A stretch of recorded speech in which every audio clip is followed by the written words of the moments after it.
55 साला नजीर अहमद का शायद दिमाग चल गया था। जवान औलादें थी, लेकिन उस पर भूत सवार था कि वो उस औरत से शादी करेगा जिसका एक 6 साला बच्चा था और जो नजीर अहमद के घर ही में रहती थी। शब्बीर ने देखा कि उस औरत का शौहर सुबह काम पर चला गया तो नजीर अहमद बालाई मंजिल से नीचे आया और उस औरत का दरवाजा खटखटाने लगा। मर्दी, मैंने सोचा कि बाजार जा रहा हूँ तो तुमसे पूछ लूँ कि कुछ मंगाना तो नहीं है। और वो कहाँ है तुम्हारा शौहर? वो तो काम पे चले गए। तुम्हारा ख्याल रखता है या नहीं रखता वो? कहाँ ख्याल रखेंगे वो मेरा, उनके पास टाइम ही नहीं है। सुबह जाते हैं और रात को आते हैं।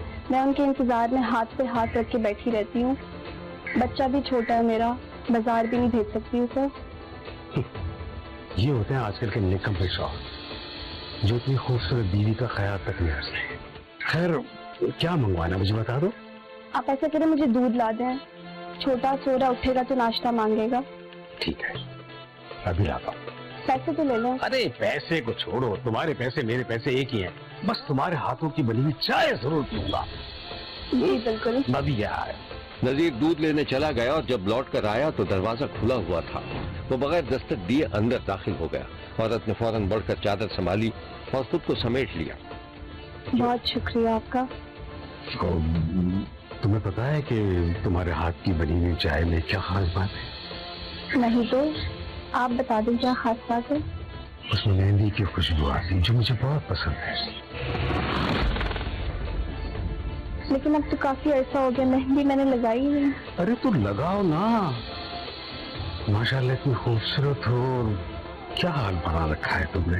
तुम्हारा शौक कुछ न कहता है न देखता है कुछ। उनको फुर्सत मिले मुझे देखने की तो कुछ बोले ना।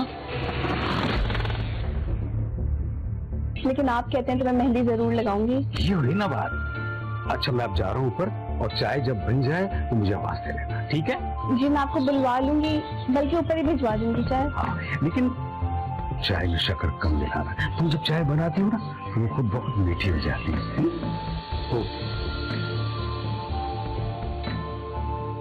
नजीर की चिकनी चुपड़ी बातों से औरत आहिस्ता आहिस्ता फंस गई थी और अब उसे नजीर से बातें करना अच्छा लगने लगा था।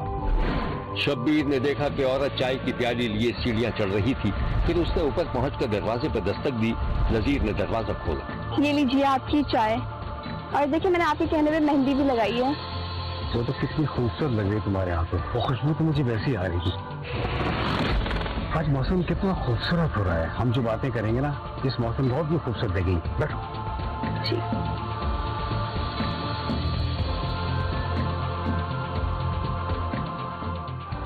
मैंने अपने शौहर को बताया कि आप मेरा बहुत ख्याल रखते हैं, तो बहुत खुश हो रहे थे। अच्छा, क्या बात है चाय की। इसकी जितनी तारीफ की जाए कम है। तुमने अपने आप को कभी शीशे में देखा है? अरे छोड़ें बस, क्या देखना अपने आप को। अच्छा मैं जा रही हूँ, बेटा स्कूल से आते ही होगा। उसको कौन स्कूल लाकर ले जाता है? बस एक ही तो काम है जो वो संजीदगी से करते हैं। तुम अपने शौहर से मालूम कर लेना, अगर उनको एतराज ना हो तो मैं तुम्हारे बेटे को ले भी आऊंगा और छोड़ भी आऊंगा, क्योंकि मुझे वो बहुत पसंद है। आप वाकई बहुत अच्छे इंसान हैं। मुझे तो समझ नहीं आती कि कुछ लोगों की तरफ बगैर किसी वजह के कितना खिंचे चले आते हैं। अभी तुम्हारी उम्र क्या है? अब देखो, मैं 55 का हो गया हूँ, लेकिन लगता नहीं, लेकिन तजुर्बा तुमसे कहीं ज्यादा है। हाँ ये तो है। अच्छा, जो ये कशिश है ना, ये मोहब्बत की कशिश होती है। तो क्या शादीशुदा लोग भी ये कशिश रखते हैं? कि मोहब्बत किसी की जागीर नहीं होती है। अब तुमने अगर मुझसे पूछ ही लिया है तो मैं बता देता हूँ। इसमें हैरान होने की बात नहीं है कि मैं तुमसे कितनी मोहब्बत करता हूँ। अच्छा, मगर खैर।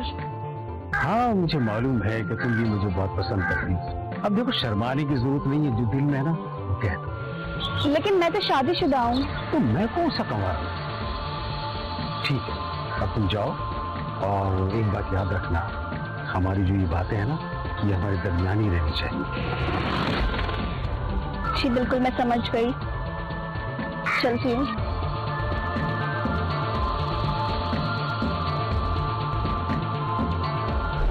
ایک ہی گھر میں اوپر نیچے رہنے والے دو لوگ ایک ایسے تعلق میں بندھ گئے جو انتہائی خفیہ تھا۔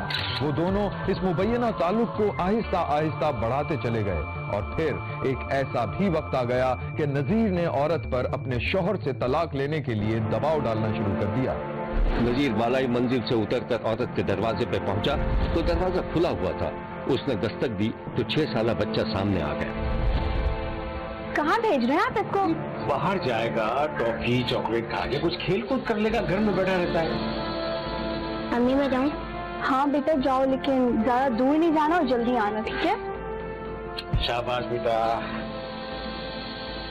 محبت کرنا بے وقوفوں کا کام نہیں ہے، اور تم تو میری سوچ سے بھی زیادہ ذہین نکلی۔ آپ اندر آئے نا، باہر کیوں کھڑے ہیں؟ اندر چل کے بات کرتے ہیں۔ آج میں یہی بات کروں گا۔ ہم دونوں کتنا آگے بڑھ چکے ہیں کہ واپسی ناممکن ہو گئی۔ ہاں شاید ہم نے، بلکہ میں نے بہت بڑی غلطی کر دی، مجھے ایسا نہیں کرنا چاہیے تھا۔ ارے کوئی غلطی نہیں کی، اور اگر کی بھی ہے تو اس غلطی کو صحیح کرنے کا صرف ایک راستہ ہے۔ آپ جو کہہ رہے ہیں وہ بالکل ممکن نہیں ہے۔ میں اپنے شوہر سے ہرگز طلاق نہیں لے سکتی۔ آپ کا اور میرا رشتہ اپنی جگہ ہے۔ مجھے اپنے شوہر سے کوئی تکلیف نہیں تو میں طلاق کیوں لوں ان سے؟ طلاق کا لفظ عورت کی زندگی برباد کر دیتا ہے۔ ارے تو ٹھیک ہے، میں شوہر سے بات کر لیتا ہوں۔ کیا آپ کا دماغ خراب ہو گیا؟ یہ کیسی باتیں کر رہے ہیں آپ؟ ارے یہی کہ تمہاری بیوی میری تنہائیوں کی ہم سفر ہے۔ آپ مجھے بلیک میل کر رہے ہیں؟ اس سب میں جتنی قصوروار میں ہوں اتنے ہی آپ ہیں، اور میں اپنے شوہر کو بتا دوں گی کہ آپ نے میری تنہائی کا غلط فائدہ اٹھایا اور اب مجھے بلیک میل کر رہے ہیں۔ دیکھو ایک بات غور سے سن لو، میں جو فیصلہ کرتا ہوں نا کر لیتا ہوں، اور تمہارے شوہر کو ہر قیمت پر طلاق دینی ہوگی، ورنہ اس سوال کا جواب چھوڑ۔ میں کہتی ہوں آپ نے جو کرنا ہے کر لیں اور نکل جائیں یہاں سے، ورنہ میں اتنا شور مچاؤں گی نا کہ کسی کو منہ دکھانے کے قابل نہیں رہیں گے آپ۔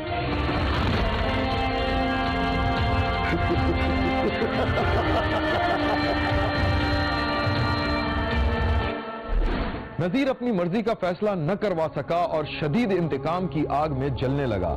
پھر ایک دن وہ اس عورت کے 6 سالہ بچے کو جو نذیر سے ہلا ہوا تھا چیز دلانے کے بہانے باہر لے گیا اور ایک ویران مقام سے عورت کے شوہر کو فون کر دیا کہ اگر وہ اپنی بیوی کو طلاق نہیں دے گا تو وہ اس کے بچے کو قتل کر دے گا۔ عورت کے شوہر کے انکار کے بعد صفاق اور درندے نے 6 سالہ بچے کو رومال سے پھانسی دے کر مار دیا اور خود بچے کے باپ کو بتا دیا کہ اس کا بیٹا قتل کیا جا چکا ہے۔ آپ سوچ رہے ہوں گے کہ نذیر اور اس عورت کے درمیان رشتہ کیا تھا؟ قتل کیا جانے والا 6 سالہ معصوم بچہ درندہ صفت نذیر کا سگا پوتا تھا۔ پولیس نے گھناؤنے کردار کو گرفتار کر لیا۔ یہ بات پولیس تک پہنچی تب تک وہ بچے کو قتل کر چکا تھا۔ بہرحال پولیس نے اس ڈیڈ باڈی کو ٹریس کیا۔ یہ کیس بالکل انیشلی بلائنڈ تھا۔ اس میں ایک موبائل فون تھا جو ملزم کے پاس، اس نے ٹرن آف کر دیا۔ سی سی ٹی وی کیمراز پہ ان کی ورکنگ کی وجہ سے یہ کیس ٹریس ہوا۔ شبیر نے لاہور میں پیش آنے والے اس گھناؤنے واقعے کی سی سی فوٹیج بھی دیکھی ہے جب صفاق درندہ بچے کو قتل کرنے کی نیت سے لے جا رہا تھا۔ شبیر کا کہنا ہے کہ رشتوں کی پائمالی ایک صفاقی ہے، نذیر احمد کو اس کے کیے کی سزا ضرور ملنی چاہیے۔ دیکھتے رہیے، کیونکہ کوئی دیکھے نہ دیکھے شبیر تو دیکھے گا۔